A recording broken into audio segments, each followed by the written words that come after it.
नमस्कार, मी अनिल उपाध्ये. शिवसिद्ध बातमीपत्रात आपलं स्वागत आहे. पाहूया आजची बातमी. हातकणंगले तालुक्यातील वाठार घेतल्या साखरवाडीमध्ये मौला अली गुलाब मुल्ला ही पत्नी, पोलीस मुलगा, सून आणि नातू यांच्यासह राहत आहेत. हे संपूर्ण कुटुंब किणी इथल्या नातेवाईकांच्या कार्यक्रमासाठी रविवारी सायंकाळी घराला कुलूप लावून किणीला गेले होते. तर त्यांचा मुलगा पोलीस दलात कार्यरत असून तो कोळवली पोलीस ठाण्यात ड्युटीवर गेला होता. मौला मुल्ला हे आज सोमवार दिनांक 20 रोजी पहाटे 5च्या दरम्यान साखरवाडी इथं घरी परतले असता घराच्या मुख्य दरवाजाचे कुलूप आणि कडी उचकटलेले दिसून आले. त्यांनी आत जाऊन पाहिले असता लाकडी कपाटातील दागिने आणि रोख रक्कम अज्ञात चोरट्यांनी लंपास केल्याचे निदर्शनास आले. त्यांनी तात्काळ ही घटना पोलीस मुलाला आणि पेठवडगाव पोलीस ठाण्यात कळवली. त्यानंतर वडगाव पोलिसांनी तात्काळ घटनास्थळी धाव घेऊन घटनेचा पंचनामा केला.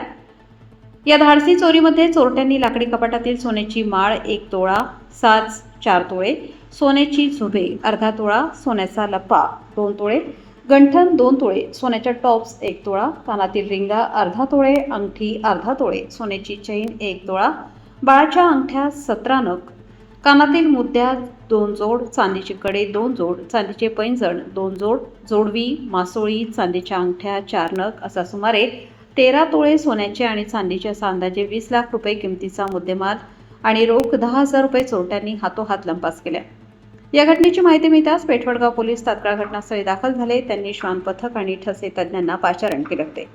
पेठवडगाव पोलीस ठाण्याच्या हद्दीमध्ये गेल्या 4 ते 5 वर्ष 30 ते 40हून अधिक छोट्या मोठ्या चोऱ्या झाल्या आहेत.